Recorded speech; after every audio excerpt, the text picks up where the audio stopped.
Hello मेरे बच्चों, आप सभी का स्वागत है इस यूट्यूब चैनल इलेक्ट्रॉन व्याख्यान पे। जी हाँ मेरे प्यारे बच्चों, आज इस वीडियो पे हम लोग बात करने वाले आप सभी का मॉडल क्वेश्चन पेपर 2025-26 जो आपके बच्चों क्लास 10th का एसएसटी का मॉडल पेपर होने वाले बच्चों, उनका हम लोग सब्जेक्टिव क्वेश्चन आंसर देखने वाले। इससे पहले बच्चों हम लोग ऑब्जेक्टिव क्वेश्चन सॉल्यूशन करा चुके हैं। अगर आप अभी तक नहीं देखे बच्चों तो आपके वीडियो पे स्लाइड्स का ऑप्शन आएगा, वहां से आप क्लिक करके देख सकते हैं, या बच्चों आपके डिस्क्रिप्शन एंड कमेंट बॉक्स पे आपको लिंक मिल जाएगा ऑब्जेक्टिव का, तो वहां से आप आंसर देख सकते हैं। ठीक है बच्चों, मॉडल पेपर से आपके फाइनल एग्जाम में बच्चों काफी ज्यादा क्वेश्चन पूछा जाता है। यहाँ से लगभग 25 या 30% यहाँ से आपके क्वेश्चन एग्जाम में पूछा जाता है। इसलिए बच्चों हम लोग मॉडल पेपर को एकदम पानी के जैसा हम लोग पी लेना है। ठीक है, मॉडल पेपर को आप कहीं से भी आंसर लिखिए, आप मेरा आंसर लिखिए या किसी और यूट्यूब या खुद से आप आंसर बना के लिखिए, बट आपको याद कर लेना मेरे प्यारे बच्चों। ठीक है, सभी सब्जेक्ट का याद कर लीजिएगा। ठीक है, तो बच्चों बिना देरी का आप सबसे पहले क्या कीजिए, यूट्यूब चैनल को, मेरे यूट्यूब चैनल को सब्सक्राइब करके व्हाट्सएप चैनल पे ज्वाइन हो जाइएगा।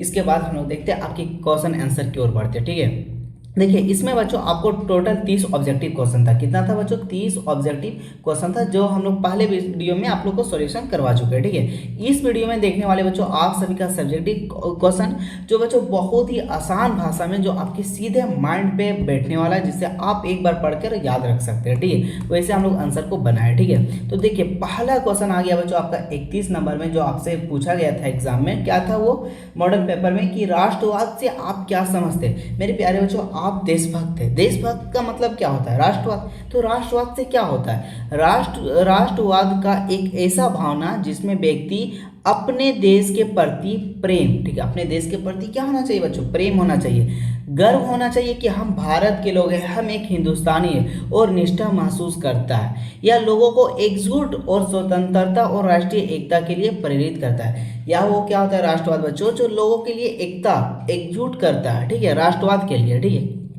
राष्ट्रवाद से नागरिक अपने देश की संस्कृति, भाषा और परंपराओं पर गर्व करते हैं। ये हमारा है राष्ट्रवाद। ठीक है, ये आप लिख लेंगे बच्चों, ये आपके 2 मार्क्स का, यहाँ से एक भी नंबर नहीं कटने वाले। कम से कम आपको 2 मार्क्स वाला क्वेश्चन का आंसर आपको 50 से 60 शब्दों में लिखना पड़ेगा। ठीक है, इसके बाद बच्चों नेक्स्ट क्वेश्चन की ओर बढ़ते। क्वेश्चन नंबर 32 में आप सभी से क्या पूछा है बच्चों?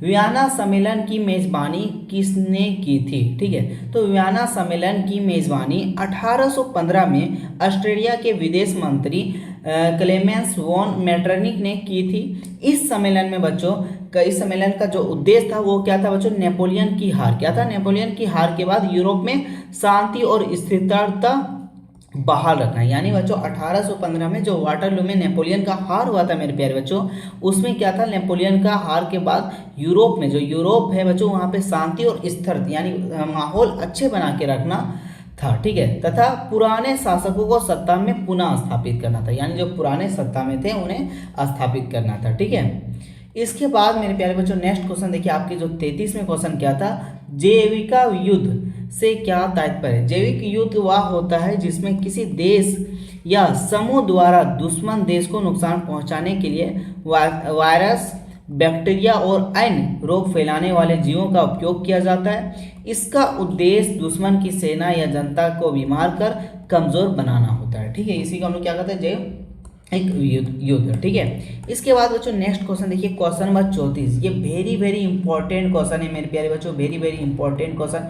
ये हमेशा बार बार पूछे जाने वाला क्वेश्चन है। ये आपका 2009 में भी पूछा था मेरे प्यारे बच्चों। ठीक है, और ये आपका 2022 में भी पूछा गया क्वेश्चन है। ठीक है, 2022 का मॉडल पेपर में भी ये क्वेश्चन दिया था, और 2023 का मॉडल पेपर में भी क्वेश्चन दिया हुआ था। ठीक है, तो ये बहुत इंपॉर्टेंट क्वेश्चन है। ये लॉन्ग 5 नंबर का भी आता है क्वेश्चन, ये 2 नंबर ही हम पूछा जाता है, और 3 नंबर या इसको आप लोग अच्छे से याद रखिए। देखिए स्पेनिंग जेनी मशीन एक सूत काटने की मशीन थी। जो स्पेनिंग जेनी थी बच्चों, वो क्या था? एक सूट, यानी मतलब सूत मतलब जो हम लोग धागा नहीं बोलते, वो काटने वाला एक मशीन थी। ठीक है, जिसे जेम्स हार्ग्रीव्स ने 1764 में बनाया था। कब बनाया था बच्चों? ये भी पूछा जाता है, तो याद रखिएगा 1764 में बनाया गया था।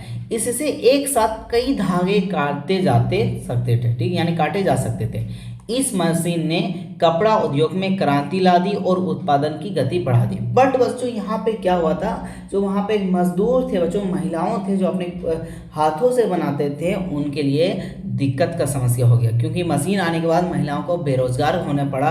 इसके लिए वहाँ पे विरोध भी किया गया था। ये आपको आगे क्वेश्चन मिल जाएगा, ठीक। बट जो पे यहाँ पे था वो हम बता दिए उसने का आंसर, ठीक है। ये बच्चों 5 मार्क्स का भी पूछा जाता है, ठीक है, कि आखिर क्यों विरोध किया था। तो मेन रीजन यही था बच्चों, ये मशीन आने के बाद काफ़ी लोग बेरोजगार हो गए थे, ठीक है। जैसे अभी बच्चों AI आ गया, क्या बच्चों, आर्टिफिशियल इंटेलिजेंस आने से बहुत सारा लोग जॉब लॉस हुआ है, ठीक है। यानी बहुत लोग जो जॉब में थे उन लोग का जॉब खत्म हो चुका है AI के आने के कारण, ठीक है। फिर भी अभी है, ठीक है। इसके बाद नेक्स्ट क्वेश्चन देखते हैं बच्चों 35 में क्या है। बहुउद्देशीय परियोजनाएं क्या है। बहुउद्देशीय परियोजनाएं वे होती है जिनसे एक ही समय में कई लाभ मिलते, मतलब बच्चों एक ही समय में कई लाभ मिलते हैं, ठीक है। जैसे सिंचाई, जल विद्युत उत्पादन, बाढ़ नियंत्रण, मछली पालना और पर्यटन। ये परियोजनाओं देश के आर्थिक और सामाजिक विकास में बहुत सहायक होती है, ठीक है। बहुउद्देशीय परियोजना क्या बच्चों, ये सामाजिक विकास में बहुत ही सहायक होती है, ठीक है। इसे आप कॉपी में जितना बता रहे बच्चों उसे नोट कर लीजिए। अगर ये आपको PDF चाहिए हमारे WhatsApp चैनल पे और टेलीग्राम पे ज्वाइन हो जाइए, वहाँ पे आपको PDF सेंड कर दिया जाएगा, ठीक है। अब मेरा WhatsApp नंबर देख रहा होगा, वहाँ से आप मेरे WhatsApp चैनल पर जुड़ सकते हैं, ठीक है। इसके बाद बच्चों नेक्स्ट क्वेश्चन देखिए क्या है आप सभी का,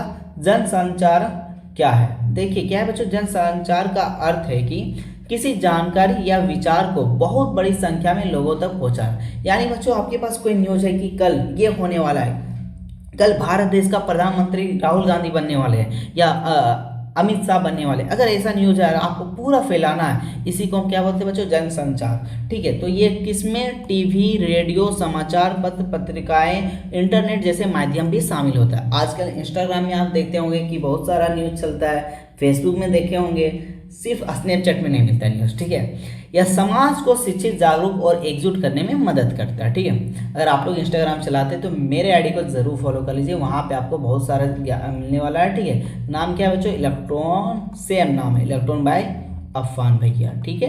तो फटाफट आप लोग भी फॉलो कर लीजिएगा, ठीक है। नेक्स्ट क्वेश्चन क्या बच्चों, क्वेश्चन नंबर 37 में लैंगिक असमानता किसे कहते हैं। मेरे प्यारे बच्चों देखिए लैंगिक असमानता क्या होता है, का मतलब पुरुष और महिलाओं के बीच अधिकार, अवसर और व्यवहार में अंतर होना। यानी बच्चों आजकल आप लोग देखते होंगे लड़कों को कुछ ज़्यादा अलग मिलता है, लड़कियों को कुछ अलग मिलता है। आप एक रियल घटना से बता रहे बच्चों, अगर एक लड़की का एक्सीडेंट हो जाए, क्या हो जाए, एक लड़की का एक्सीडेंट हो जाए, तो सारा वहाँ के आसपास जितने भी नौजवान हैं या जो भी है सारा देखने चल जाएंगे, ठीक। और वहीं पे बच्चों एक कोई लड़का का एक्सीडेंट हो जाता है तो कोई देखने या कोई उठाने तक भी नहीं जाता। ऐसा इस भारत देश में भी ऐसा हो चुका है, ठीक है। तो यही असमानता के उस टाइम लड़की के साथ होता है अक्सर, ठीक है। महिलाओं के साथ बहुत ज़्यादा अत्याचार होता है उस टाइम। सती प्रथा आप सुने होंगे नाम, जहाँ पे अगर हस्बैंड मर जाता था तो पति अपना महिला को, उसका महिला जो उसको भी जला दिया जाता था, ये होता था, ठीक है। इसमें महिलाओं को शिक्षा, रोजगार, वेतन और सामाजिक मान सम्मान में काम आंका जाता था, या समाज में समानता का सिद्धांत का विरोध करता था। यानी इक्वल नहीं करता था, मैन और वोमेन में इक्वल नहीं करता था, इसलिए अलैंगिक समानता इसी को कहते हैं, ठीक है। इसके बाद मेरे प्यारे बच्चों क्वेश्चन नंबर 38 में देखिए, ये भी बच्चों वेरी वेरी इंपॉर्टेंट क्वेश्चन, ये आपके ऑब्जेक्टिव में पूछे जाते हैं यहाँ से, ठीक है। और बच्चों आपके यहाँ सब्जेक्टिव भी क्वेश्चन बनते हैं, ये 5 नंबर या भी क्वेश्चन आपका बनता है, ठीक है। मनरेगा का पूरा नाम लिखिए, ये क्वेश्चन नहीं रहेगा, मनरेगा के बारे में आप पूछेगा, ठीक है। तो मनरेगा का पूरा नाम महात्मा गांधी राष्ट्रीय ग्रामीण रोजगार गारंटी अधिनियम है। इसे 2005 में लागू किया गया था। ये मेरे प्यारे बच्चों इसे आप लोग याद रखिएगा, ठीक है, लागू किया गया था। इसका उद्देश्य ग्रामीण क्षेत्रों में लोगों को 100 दिनों का रोजगार देना और उन्हें आर्थिक रूप से सख्त बनाना है, ठीक है। इसके बाद में नेक्स्ट क्वेश्चन बच्चों देखिए क्या 39 का, ये बहुत ही खराब डे था बच्चों उस दिन, अभी भी पढ़ के इतना बुरा लगता है ना। देखिए क्या हुआ था, जलियांवाला बाग हत्याकांड, यानी एक कहानी आप समझिए, एक मेला था, वैसाखी मेला लगा था, ठीक है। आप अगर बुक पढ़े होंगे तो याद होगा, एक वैशाली मेला लगा था 3:30 पर, यानी 3:45 3:45 के करीब में था। तो उस टाइम क्या था, एक जनरल डायर था, ठीक है। बहुत शांति से लोग वहाँ पे मेले में एंजॉय कर रहे थे, मेले मना रहे थे, ठीक है, मेले में घूम रहे थे, फिर रहे थे।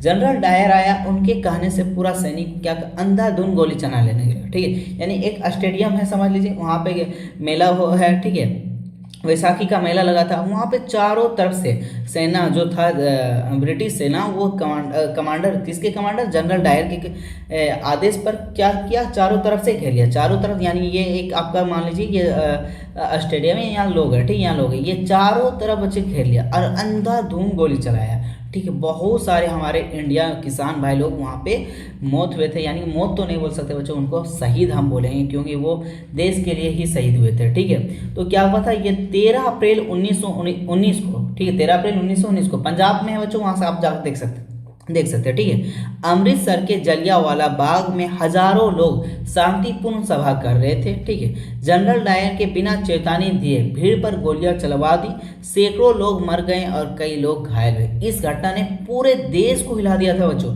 ठीक है, पूरे देश को। इसने भारतीयों को मन में ब्रिटिश शासन के प्रति गहरा आक्रोश और स्वतंत्रता का भावना को प्रबल करा दिया, ठीक है। यानी हम लोग क्या हुआ, ब्रिटिश शासन के लिए बहुत ही ज़्यादा आक्रोश हो गया, उन्हें भगाने के लिए उनके खिलाफ हो गए थे, ठीक है। ये आप पूरा पढ़ सकते हैं, नेक्स्ट वीडियो में आपको इसको पूरा एक्सप्लेन के साथ कर देंगे क्योंकि ये भी बहुत सारा इंपॉर्टेंट यहाँ से क्वेश्चन आता है, ठीक है। क्या है, वर्नाक्यूलर एक्ट पर टिप्पणी लिखे। वर्नाक्यूलर प्रेस एक्ट 1878 में ब्रिटिश सरकार ने लॉर्ड लिंटन के शासनकाल में लागू किया था। इस कानून का बच्चों उद्देश्य था क्या, भारतीय भाषाओं को अखबारों पर नियंत्रण रखना था, यानी बच्चों अखबार में जो छपेगा भारतीय भाषा उसको नियंत्रित रखना, मतलब नियंत्रित रखना का मतलब अपने अंडर रखना, अपने हिसाब से, ठीक है, ताकि वे अंग्रेज शासन के खिलाफ कुछ ना लिख सके। इस अधिनियम से प्रेस की स्वतंत्रता सीमित हो गई, यानी जो स्वतंत्रता था, आज जैसे हमारे गोदी मीडिया कहलाते हैं कि आज अपने जो क्या बोलते हैं रूलिंग, यानी गवर्नमेंट जो उनके खिलाफ कुछ नहीं बोल पाते हैं, तो वही पहले भी जमाना में था, ठीक है, सीमित हो गया। भारतीय असंतोष फैल गए और बाद में इस कानून का भारी विरोध हुआ और इसे समाप्त करना पड़ा। जैसे आज थोड़ा सा हम क्या बोल सकते हैं, डिक्टेटरशिप का ज़्यादा थोड़ा दिखता है कहीं नहीं, ठीक है, तो वो एक दिन ना एक दिन समाप्त होने वाला है, ठीक है।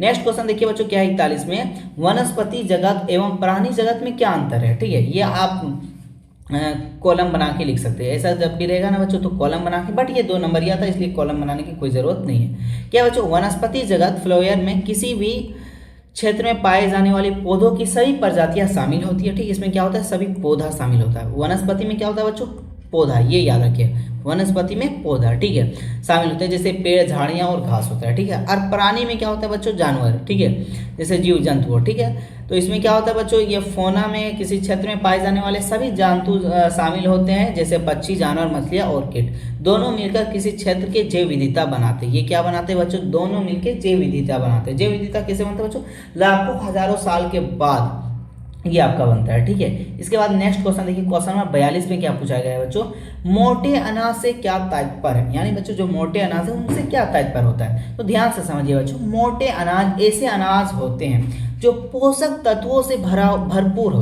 क्या बच्चों, पोषक तत्व से भरपूर है और कठोर जलवायु में भी उगाए जा सकते हैं। जहाँ पे बच्चों पानी पूरा कठोर है वहाँ पे भी उगाए जा सकते हैं। इसमें जौरा, बाजरा, रागी आदि प्रमुख हैं, ठीक है। ये सस्ता और ऊर्जा देने वाली भोजन का अच्छा स्रोत है। मोटे अनाज शरीर को शक्ति देते हैं और पाचन के लिए भी लाभकारी होते हैं। या आप लिख लीजिए बच्चों, यहाँ से आपका फुल मार्क्स मिल जाएगा, ठीक है, एक भी मार्क्स नहीं कटने वाला है, ठीक है।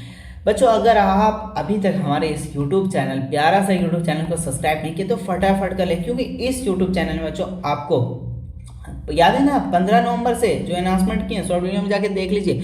15 नवंबर से बच्चों यहाँ पे वेब सीरीज लॉन्च होने वाला है, जो पहला चैप्टर मैथ का, जैसे पहला चैप्टर का 2 एपिसोड आएगा, 1 और 2 एपिसोड। अगर ये दोनों एपिसोड को आप देख लेते हैं मेरे प्यारे बच्चों, तो इससे बाहर एक भी आपका क्वेश्चन एग्जाम में पूछने वाला नहीं है, ठीक है। नेक्स्ट क्वेश्चन क्या बच्चों 43 का, प्राकृतिक गैस और बायोगैस में क्या अंतर है। ये भी आप इस प्रकार यहाँ लिख लीजिएगा, प्राकृतिक गैस इधर लिख लीजिएगा, बायोगैस, ठीक है, ऐसे बना के आप लिखिएगा तो बेटर रहेगा, ठीक है। अब यहाँ पे देखिए बच्चों, क्या प्राकृतिक गैस पृथ्वी की गहराइयों से निकलती है और यह जीवाश्म ईंधन का रूप होता है। क्या होता है बच्चों, ये जीवाश्म ईंधन का रूप होता है। इसमें मुख्य रूप से मीथेन गैस होता है। मीथेन का क्या होता है बच्चों, CH4 होता है आपका, ठीक है। इसके बाद क्या बच्चों, बायोगैस। बायोगैस जैविक कचरे, पशु, माल या पौधों के अवशेष से बनाई जाती है। यानी बच्चों जो आपका पौधा है, ठीक है, वो बहुत सारा जमीन में धंस गया, पशु हो गया या माल या पौधा जो भी हो गया या कचरा हो गया, ये सब अवशेष होकर बनाई जाती है। यह नवीकरणीय ऊर्जा का स्रोत, यह कौन सा है बच्चों, बायोगैस नवीकरणीय ऊर्जा का स्रोत है और पर्यावरण के लिए अनुकूल होती है, ठीक है।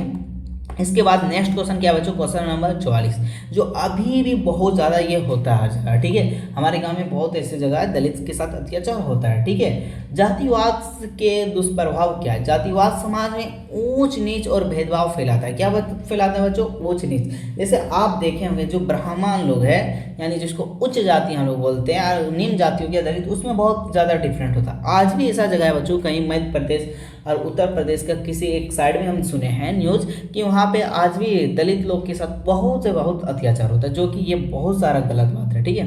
क्योंकि ये भारत राष्ट्र एक सेकुलर राष्ट्र है, यहाँ पे अत्याचार नहीं होना चाहिए। गरीब अमीर के बेस पे होना चाहिए, ना ऊंच नीच के बेस होना चाहिए, ना जाति के आधार पे होना चाहिए, ठीक है। तो क्या जातिवाद समाज में ऊंच नीच और भेदभाव फैलाता है। इससे लोगों को असमानता, नफरत और हिंसा बढ़ती है, या सामाजिक एकता को तोड़ता है और देश को विकास में बाधा बनाता है। जातिवाद के कारण प्रतिभाशाली लोगों का अवसर नहीं मिलते हैं, जिससे समाज की प्रगति रुक जाती है। जैसे आज मुसलमान बहुत ज़्यादा पिछड़ा हो गया। मुसलमान पिछड़ा होने के कारण खुद है, क्योंकि ये मुसलमान का आज कोई भी बच्चा आप देख लीजिए, कोई भी नहीं पढ़ता है, ठीक। तो ये मुसलमान का बच्चा खुद कमजोर है। सेम इसी हाल हो गया आपका महतो का। झारखंड में जो महतो बच्चों, वो भी लोग बहुत कम लोग पढ़ते हैं। तो ये बहुत ज़्यादा ये समाज में प्रगति रुक गई, जिसके कारण ये बहुत आगे 10-12 साल ये बहुत ज़्यादा नुकसान होने वाला है, ठीक है। इसके बाद नेक्स्ट क्वेश्चन क्या बच्चों, 45 में, प्राथमिक क्षेत्र, द्वितीय क्षेत्र और तृतीय क्षेत्र के कुछ उदाहरण लिखे, ठीक है। देखिए प्राथमिक क्षेत्र क्या होता है बच्चों, जैसे कृषि हो गया आपका, क्या हो गया, कृषि हो गया, ठीक है। यहाँ पे आपका क्या हो जाएगा, प्राथमिक क्षेत्र कृषि हो जाएगा, मछली पालना, वनों से उत्पादन, खान, ये सब कृषि प्राथमिक क्षेत्र में आता है, ठीक। द्वितीय क्षेत्र में क्या था, उद्योग, निर्माण कार्य, कपड़ा, लोहा एवं इस्पात कारखाना, ये सब आपका आएगा द्वितीय क्षेत्र। तृतीय क्षेत्र में क्या आता है बच्चों, देखिए तृतीय क्षेत्र को हम लोग सेवा क्षेत्र भी बोलते हैं। क्या बोलते हैं बच्चों, तृतीय क्षेत्र जो है इसको हम लोग सेवा भी क्षेत्र बोलते हैं, ठीक है, सेवा क्षेत्र भी बोलते हैं, ये आप लोग याद रखिएगा, ठीक है। तो देखिए तृतीय क्षेत्र जैसे हो गया परिवहन, क्या हो गया बच्चों, परिवहन, सेवा मतलब कोई आदमी को सेवा करना, आपका तृतीय क्षेत्र में बैंकिंग, संचार, शिक्षा, स्वास्थ्य सेवा आदि, ये तीनों क्षेत्र मिलकर देश की अर्थव्यवस्था का आधार बना। तो सबसे ज्यादा तृतीय, मान के चलिए बच्चों आपका 1 डिसमिल जमीन है, ठीक है, इसमें आप खेत रोपिएगा, तो ये हो गया आपका प्राथमिक क्षेत्र। यहाँ अगर आप बना दिए मुर्गी पालन, ये भी आपका क्या हो जाएगा, प्राथमिक क्षेत्र। अब यहाँ बच्चों आप बना दिए कारखाना, यानी चावल, गेहूं लिए, गेहूं को चावल बना दिए, तो ये आपका आ गया द्वितीय क्षेत्र। बट यहीं जगह आप ट्यूशन खोल दिए, मेरा सेंटर खोल दिया, कोचिंग सेंटर, तो ये हो जाएगा आपका तृतीय क्षेत्र। और तृतीय क्षेत्र में ज़्यादा पैसा आता है, ठीक है। बट प्राथमिक क्षेत्र का भी हम लोग को लेके चलना है, ठीक है, क्योंकि अगर प्राथमिक चावल नहीं गेहूँ धान नहीं होगा तो फिर खाएंगे कैसे, गेहूँ नहीं होगा तो रोटी कैसे बनेगा, तो ये बहुत सारा प्रॉब्लम हो सकता है, ठीक है। लोकतांत्रिक सरकार की विशेषता लिखे। लोकतांत्रिक सरकार वह होती है जिसमें जनता का सर्वोच्च होती है, इसमें नागरिकों को मतदान का अधिकार होता है और वे अपने प्रतिनिधियों को चुनाव करते हैं। इनमें कानून के सबके लिए समान होता है, अभिव्यक्ति स्वतंत्रता होती है, सरकार जनता के प्रति उत्तरदायी रहती है, या समानता, आइन और स्वतंत्रता के सिद्धांतों पर आधारित होता है। ये बच्चों क्या होता है, लोकतंत्र एक ऐसा ही कंट्री है बच्चों, लोकतंत्र एक ऐसा देश होता है जहाँ पे सब इक्वल होता है, ना गरीब ना अमीर, ना छोटा ना बच्चा, ना लड़का ना लड़की, सारा इक्वल देता है। ये सारा देने वाले कौन है, डॉक्टर बाबा साहेब, जिसने संविधान को बनाया है ना।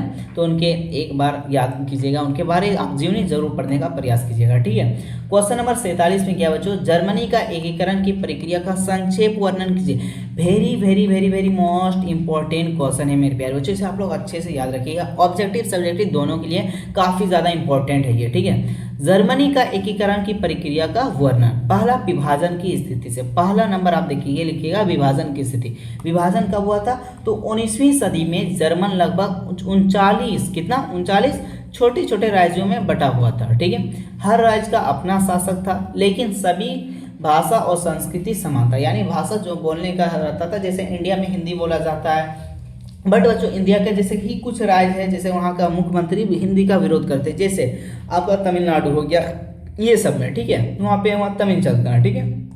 दूसरा क्या, नेपोलियन का प्रभाव क्या था इसमें।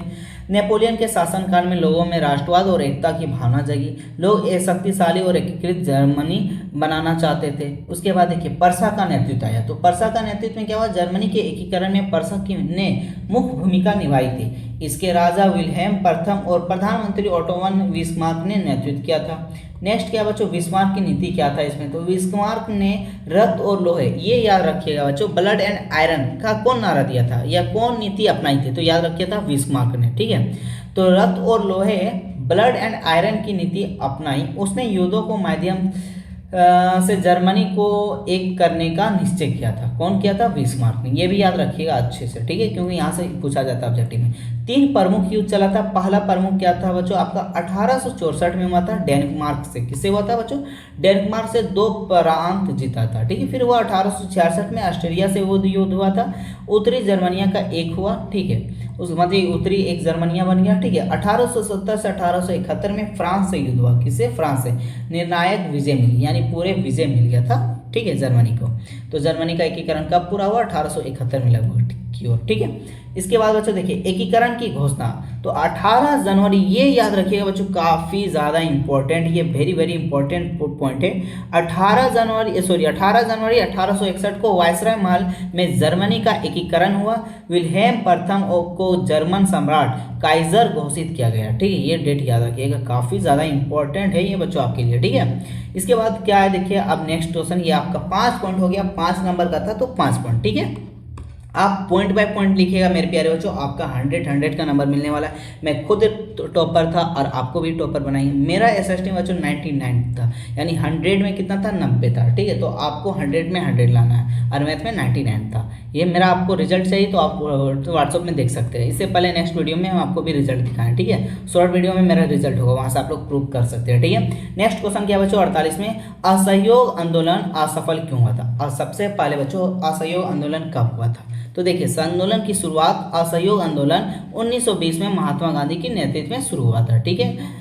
कहाँ से हुआ था ये आप लोग कमेंट में जरूर बताइएगा, ठीक है। इसका उद्देश्य ब्रिटिश शासन के खिलाफ अहिंसक तरीके से सहयोग ना करना था, ठीक है, यानी हिंसक के तरीके से ना करना था, ठीक है। आंदोलन का प्रमुख कार्य क्या था बच्चों? आंदोलन का जो प्रमुख कार्य था वो क्या था आपका? पहला, सरकारी स्कूलों, दफ्तरों और अदालतों का बहिष्कार करना। दूसरा, विदेशी वस्त्रों को त्याग कर स्वदेशी वस्त्रों का प्रयोग करना। तीसरा क्या था बच्चों? किसानों और मजदूरों और छात्रों को आंदोलन से जोड़ना था। ये प्रमुख कार्य था, ठीक है। जन समर्थन में क्या हुआ था? तो आंदोलन को पूरे देश में बहुत समर्थन मिला। हिंदू, मुस्लिम, किसान, मजदूर सभी ने भाग लिया। इससे स्वतंत्रता आंदोलन को एक नई दिशा मिली थी, ठीक है। इसके बाद पॉइंट पॉइंट के जिस तरह लिखे उस तरह आप लिखिए, एग्जाम में फुल मार्क्स मिलने वाला है। चोरी चौरा की घटना हुआ था कब? उत्तर प्रदेश के चोरी चौरा में एक हिंसक घटना हुई। भीड़ ने पुलिस के थाने को आग लगा दी और कई पुलिसकर्मी भी मारे गए, ठीक है। तो आंदोलन उस टाइम के क्या किए थे? महात्मा गांधी जी वापस ले लिए। तो आंदोलन का वापसी कब हुआ था? तो गांधी जी ने अहिंसा के सिद्धांत का पालन करते हुए आंदोलन से वापस ले लिया। उनका मानना था कि जनता तभी अहिंसक आंदोलन के लिए तैयार नहीं है, अभी तैयार नहीं, ये था, ठीक है। और आइन कुछ कारण था, क्या था बच्चों? कांग्रेस के नेताओं में मतभेद था, ठीक, जैसे सावरकर आप सुने होंगे, जो बीजेपी अपने उसका फोटो बहुत जगह लगा के चलता है, ठीक है। इसी तरह गायकवाड़ करके है, वो क्या करता था? असहयोग आंदोलन, खिलाफत आंदोलन का विरोध करता था, ठीक है, यानी वो अंग्रेजों के साथ दिया करता था, ठीक है। ग्रामीण क्षेत्रों में जागरूकता की कमी, संगठन की ढीली व्यवस्था, ये आपका 3 प्रमुख कारण था, ठीक है। उसके बाद क्या परिणाम क्या हुआ बच्चों? लास्ट में आंदोलन भले ही असफल हुआ, लेकिन इसने जनता में आत्मविश्वास और राष्ट्रीय एकता की भावना जगाई। लोगों को विश्वास हुआ कि स्वतंत्रता संघर्ष में उनकी भागीदारी आवश्यक है। इससे ये हुआ बच्चों कि भारत में पूरे हिंदुस्तान के लोग में एक राष्ट्रवाद के लिए, एक भारत को आज़ादी दिलाने के लिए क्या हुआ बच्चों? एकजुट होने का, भागीदारी आवश्यक होने का खुद ऑटोमेटिक उन लोग समझने लगे थे, ठीक है। इसके बाद नेक्स्ट क्या है बच्चों? क्वेश्चन नंबर आपका 49 में, ठीक। टोटल क्वेश्चन कितने हैं बच्चों? आपके 52, ठीक है। और ये सारा बच्चों आपको एकदम पानी जैसा पीते ना और हजम कर लेते, सेम इसी तरह पी के हजम नहीं करना है, एग्जाम के बाद आपको ये हजम कर देना है, ठीक है। तो देखिए क्या है बच्चों? प्रथम विश्व युद्ध यूरोप में लड़ा गया था, परंतु उसके प्रभाव पूरे विश्व में अनुभव किए गए। कैसे? ठीक है, तो ध्यान से सुनिए। प्रथम युद्ध कब हुआ था बच्चों? अवधि क्या था? तो प्रथम विश्व युद्ध वर्ल्ड वार 1914 से 1918 तक चला था। यह मुख्य रूप से यूरोप में लड़ा गया था। इसके परिणाम पूरे दुनिया ने झेला था। इसका जो फर्स्ट वर्ल्ड वार था बच्चों, इसके परिणाम पूरा इंडिया या पूरे वर्ल्ड झेला था, ठीक। क्या क्या था? युद्ध में कौन कौन देश शामिल थे? तो 2 गुट में बटे हुए थे। युद्ध 2 गुट से बटा हुआ था, एक मित्र राष्ट्र यानी फ्रेंड नेशनल और एक मध्य शक्ति यानी सेंट्रल पावर। मित्र राष्ट्र में कौन था बच्चों? ब्रिटेन देश था, फ्रांस था, रूस था और अमेरिका था। इसमें जर्मनी, ऑस्ट्रिया, हंगेरी और तुर्की था, ठीक है, और तुर्की ऑटोमन जो हम लोग बोलते हैं। तो इसमें मानव का हानि कितना, मानव लोग इंसान में नुकसान हुआ, लगभग 1 करोड़ सैनिक और 70 लाख नागरिकों मारे गए। ठीक है, 1 करोड़ और 70 लाख, समझ सकते हैं ना प्यारे बच्चों। लाखों लोग घायल हुए और कई परिवार नष्ट हो गए मेरे प्यारे बच्चों। ठीक है, आर्थिक प्रभाव क्या हुआ था बच्चों, तो युद्ध के उद्योग धंधे और व्यापार पूरी तरह से प्रभावित हो गए। यूरोप में अर्थव्यवस्था कमजोर पड़ी, जबकि अमेरिका एक आर्थिक शक्ति बनकर होगा। उस युद्ध होने के बाद बच्चों अमेरिका सुपर पावर बनना स्टार्ट हो गया। ठीक है, पढ़ने का मन नहीं कर रहा बच्चों, पढ़ना ही पड़ेगा। ठीक है, आप चाह भी के नहीं पढ़ने वाले तो बच्चों आपको पढ़ना है। अगर आप चाहते कि आपको फेमस होना, अगर आप चाहते कि आपको सब इज्जत करे, तो एक ही आपका है, वो आप 10th में 95% लाइए, आपको सब इज्जत करेगा। ठीक है, मेरा जैसा बच्चों बस एक मंथ में पढ़ के हम 91% लाए, तो आप भी ला सकते हैं। तो ज़रूर पढ़ाई पे फोकस कीजिए। जो भी वीडियो अपलोड होता है आप उसे रेगुलर देख लीजिए, वहाँ से आपका 90% श्योरली दिया जाएगा। ठीक है, तो इसलिए व्हाट्सएप चैनल पे आप लोग जुड़ जाइए, क्योंकि वहाँ पे सारा अपडेट आपको दिया जाता है, गाइडलाइन भी किया जाता है कैसे आपको क्या पढ़ना है। ठीक है, तो देखिए राजनीति का प्रभाव क्या हुआ था, यूरोप में कई साम्राज्य खत्म हो गए, ऑस्ट्रिया हंगेरी ऑटोमन और जर्मन साम्राज्य का पतन हुआ, नए देश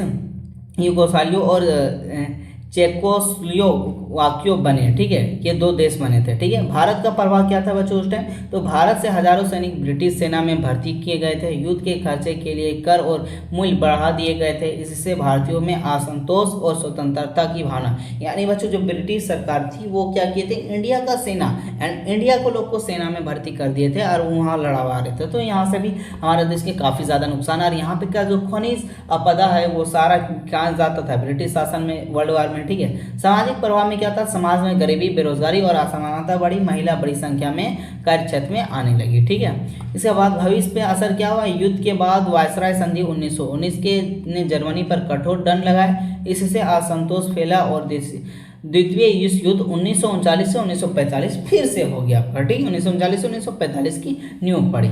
इसके बाद ये आपका यहाँ ही तक था, तो ये आप लिख लीजिए बच्चों, यहाँ से आपका 5 नंबर मिल जाएगा। ठीक है, अब नेक्स्ट क्वेश्चन की ओर बढ़ते हैं, 50 नंबर।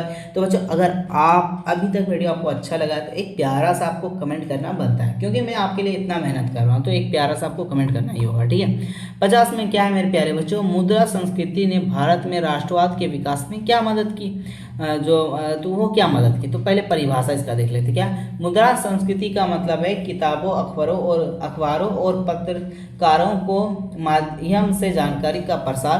19वीं सदी में भारत में मुद्रण कला ने तेज से विकास ली थी। मुद्रा जो कला था बच्चों ये तेजी से विकास लिया था। ठीक है, इसके बाद क्या राष्ट्रीय चेतना का प्रसार क्या था, तो मुद्रण माध्यम से लोगों तक देशभक्ति और स्वतंत्रता के विचार पहुंच गए। भारतीय जनता ब्रिटिश शासन के नीतियों और अत्याचार के बारे में जागरूक हुए। इसके बाद क्या अखबारों और पत्रकारें क्या कम से कम इससे पहले भी हम 3 घंटा क्लास ले चुके हैं, और ये चौथा घंटा मेरे जाने वाले, पूरा हालत खराब है बच्चों। ठीक है, क्या है केसरी हिंदू भारत मित्र, उमर उजाला के जैसे अखबार ने जनता को राजनीतिक और सामाजिक मामलों में सक्रिय, यानी ये सब क्या है बच्चों आपका अखबार का नाम, जैसे अभी द हिंदुस्तान है, फिर आपका क्या है दैनिक भास्कर, ये सब अखबार उस टाइम थे। ठीक है, इसके बाद मेरे प्यारे बच्चों क्या है, फिर उन्हें विदेशी शासन की आलोचना, स्वदेशी उत्पाद का प्रचार किया। ये दोनों क्या किए थे, जो टीवी एंकर थे और वहाँ पे समाचार पत्र, वो दोनों क्या करते, विदेशी सामान का आलोचन किया करते थे और स्वदेशी उत्पादों का प्रचार किया करते थे। ठीक है, शिक्षा और जागरूकता में क्या था, तो पुस्तक व पत्रिकाओं के माध्यम से शिक्षा और समाज सुधार की जानकारी मिली। जैसे आज टीवी एंकर क्या दिखाते, लगता है कि आपको न्यूज़ देख के कुछ आप बन सकते हैं, नहीं, पहले कुछ होता था ऐसा। ठीक है, आम लोग किसान और मजदूर की राजनीतिक आंदोलन से जुड़ने लगे। इसी प्रकार नेताओं की भूमिका भी इसमें रहा था। क्या राजा राम मोहन राय, बाल गंगाधर तिलक, गोपाल कृष्ण गोखले जैसे नेताओं ने मुद्रण माध्यम का उपयोग करके राष्ट्रवादी विचार फैलाए थे। ठीक है, इसके बाद देखिए बच्चों 51 में ये जो क्वेश्चन है बच्चों ये काफ़ी ज़्यादा इंपॉर्टेंट है, और आप इसे इस प्रकार लिखिएगा। ठीक है, ये तभी आपको 5 मार्क्स मिलने वाला है। ठीक है, एक तरफ लिखिएगा क्या बच्चों रबी फसल, ठीक है, दूसरा तरफ आपको क्या लिखना है खरीफ फसल, क्या लिखना है खरीफ फसल। इस प्रकार लिखिए, पॉइंट देके लिखिएगा, पॉइंट देके 5 पॉइंट आंसर लिखना आपको, कितना बच्चों 5 पॉइंट। ठीक है, तो एक तरफ खरीफ दूसरा तरफ रबी। तो देखिए पहला हम लोग क्या देखें, इसका सीजन देखें, किसका रबी का। ठीक है, सीजन देखिए दोनों का सीजन में, बुआई का समय, रबी फसल अक्टूबर से दिसंबर में बोई जाती है, कब अक्टूबर से दिसंबर। वहीं खरीफ फसल में क्या लिखना है, जून जुलाई में बोई जाती है। कब? जून जुलाई में बोई जाती है, जिसको हम लोग बोलते हैं मानसून के दौरान। ठीक है। कटाई का समय क्या होता है? रबी फसल अप्रैल जून में काटी और खरीफ फसल सितंबर अक्टूबर में काटा जाता है। ठीक है। मुख्य फसलें क्या बच्चों? इनका मुख्य फसलें एग्जाम्पल देख लेते हैं। गेहूं, चना, जौ, चना, मटर, सरसों, ये क्या भी आपका रबी फसल। खरीफ फसल में कौन है? धान, मक्का, बाजरा, जौरा और कपास, ये सब आपका रबी फसल आ जाएगा, खरीफ फसल आ जाएगा। सिंचाई पर निर्भरता, जैसे रबी फसल में सिंचाई या नहरों पर अधिक निर्भर है, यानी सिंचाई करना होगा आपको, कोड़ी करना होगा। ठीक है। ये सब नहरों का यानी पानी का बहुत आवश्यकता होता है। खरीफ फसल में वर्षा मानसून का अधिक निर्भर है, यानी अगर बारिश अच्छा हुआ बच्चों तो आपका धान अच्छा होता है। ठीक है। इसके बाद क्या बच्चों? मौसम। रबी फसल ठंडे मौसम में उगाई जाती है, खरीफ फसल गर्म और आर्द्र मौसम में उगाई जाती है। ठीक है। भूमि की ज़रूरत क्या है? रबी फसल के लिए उपजा और सिंचाई भूमि की की जाती है, और खरीफ फसल में वर्षा निर्भर भूमि की जाती है, यानी वर्षा पानी से डिपेंड करता है उसमें कितना पानी। भौगोलिक क्षेत्र क्या किया? जैसे रबी फसल सबसे ज़्यादा कहाँ था? पंजाब, हरियाणा, उत्तर प्रदेश, और खरीफ फसल पश्चिम बंगाल, असम, महाराष्ट्र और कर्नाटक में, ये सब में आपका ज़्यादा होता है। ठीक है। नेक्स्ट क्वेश्चन देखते हैं बच्चों, क्वेश्चन नंबर 52। ठीक है। तो 52 में क्या बच्चों? लास्ट क्वेश्चन ये बच्चों, ये हमारा क्या है? Last question. ठीक है। तो इसके बाद हम लोग जो देखने वाले मेरे प्यारे बच्चों, साइंस का भी सॉल्यूशन देखने वाले बहुत ही अच्छे तरीके से। अगर आपको वीडियो अच्छा लग रहा है, ठीक है, आपको समझ में आ रहा है, तो आप कमेंट जरूर कीजिए भैया साइंस का भी बहुत जल्दी लाइए। ठीक है। इसके बाद बच्चों हम लोग देखने वाले केवल आप सभी का इंपॉर्टेंट क्वेश्चन, और वही क्वेश्चन जो आपके एग्जाम में पूछे जाने वाले हैं। ठीक है। तो वही क्वेश्चन हम लोग डिस्कस करने वाले हैं। ठीक है। तो क्वेश्चन नंबर 52 में क्या बच्चों? भारत और सौर ऊर्जा का भविष्य उज्जवल क्यों है, व्याख्या करें। तो क्या बच्चों? सबसे पहले इसको हम लोग पॉइंट बाय पॉइंट लिखने का प्रयास करते हैं, क्योंकि वहां पे हम लोग को मार्क्स ज्यादा मिलता है। ठीक है। प्राकृतिक संसाधन। भारत में पूरे वर्ष पर पर्याप्त सूर्य का प्रकाश मिलता है। अधिकांश क्षेत्रों में साल में लगभग 300 दिन धूप रहते हैं, यानी 366 दिन होता है, उसमें से 300 दिन क्या मिलता है बच्चों? धूप मिलता है। ठीक है। इसलिए हम लोग सौर ऊर्जा का भविष्य उज्जवल कहते हैं। तो स्वच्छ और नागरिकों का क्या है? स्वच्छ और नवीकरणीय ऊर्जा। सौर ऊर्जा और प्रदूषण। सौर ऊर्जा स्वच्छ और प्रदूषण रहित है, यानी इसमें बच क्या? प्रदूषण नहीं होता है। ठीक है। यानी बच्चों आप देखे होंगे क्या उसको बोलते हैं हम लोग, जो छत के ऊपर लगा रहता है, सूर्य से चार्ज होता है, उसको माइंड में याद नहीं आ रहा नाम क्या है, भूल जा रहे हैं। ठीक है। वो जो हम लोग सोलर प्लेट, हाँ क्या होता है बच्चों? Solar plate. वो सौर ऊर्जा से क्या होता है? चार्ज होता है, जिसमें ही इसमें कोई प्रदूषण निकलता है? बिल्कुल भी नहीं। ठीक है। तो ये हो गया। यह नवीकरणीय स्रोत है जिससे लगातार इस्तेमाल किया जा सकता है। ऊर्जा की बढ़ती मांग। ऊर्जा की बढ़ती जनसंख्या और औद्योगिकरण के कारण बिजली की मांग बढ़ रही है। सौर ऊर्जा इससे बढ़ती मांग को पूरा करने में मदद करती है, यानी बच्चों बिजली को पैदा करने के लिए हमको चाहिए कोयला, पानी का ज़रूरत पड़ता है, तो उसके अच्छा सा क्यों ना हम एक सोलर प्लेट लगा ले। सोलर प्लेट लगाने से क्या बेनिफिट होगा? वो ऑटोमेटिक चार्ज होगा, और ये हमको ये प्राकृतिक स्रोत से मिलेगा। कहाँ से? प्राकृतिक स्रोत, यानी नवीकरणीय ऊर्जा, सौर ऊर्जा मिलेगा, उससे चार्ज होगा, उससे मेरा घर चलने वाला है। तो बेस्ट रहता है आपका सोलर प्लेट। ठीक है। आने वाला फ्यूचर में आपका सोलर प्लेट हर एक जगह लग जाएगा। ठीक है। सरकारी योजनाएं क्या है बच्चों? भारत सरकार ने राष्ट्रीय और मिशन और अन्य योजनाओं शुरू की इनसे सौर ऊर्जा उत्पादन और निवेश को बढ़ावा देने के लिए। ठीक है। आप बोकारो के साइड में एक साइड इधर से अंदर पूरा सा आप बोकारो जाएंगे तो वहाँ पे एक है, तो वहाँ पे सोलर प्लेट पूरा लगा हुआ है। ठीक है। मेरा घर बोकारो जिला में, इसलिए हम बता रहे हैं। ठीक है। वहाँ पे लगा हुआ है। ग्रामीण विकास में क्या हुआ? तो देखिए, ग्रामीण क्षेत्रों में जहाँ बिजली पहुँचना कठिन है वहाँ पर सौर ऊर्जा सस्ता और अस्थायी विकल्प है, यानी पे सौर ऊर्जा जहाँ पे बिजली पहुँचना इम्पॉसिबल है वहाँ पे क्या कर सकते हैं? हम सौर ऊर्जा लिख सकते हैं। या आप देखे होंगे बच्चों जहाँ पे चापाकल है वहाँ पे इस प्रकार है, उसके ऊपर क्या है? टंकी है, और उसके ऊपर क्या है? Solar plate. तो ये भी सौर ऊर्जा का बेनिफिट है आपका। ठीक है। पर्यावरण पर क्या लाभ हुआ बच्चों? तो यह कोयला और पेट्रोलियम जैसे सीमित, यानी कोयला भी आपका क्या बच्चों? अनवीकरणीय यानी सीमित पदार्थ है। पेट्रोलियम भी क्या? सीमित, जैसे सीमित प्रदूषणकारी संसाधनों पर निर्भर घटती और पर्यावरण को होने वाले नुकसान से बहुत ही राहत पहुंचाता है। ठीक है। तो ये आपका 5-6 पॉइंट हो गया।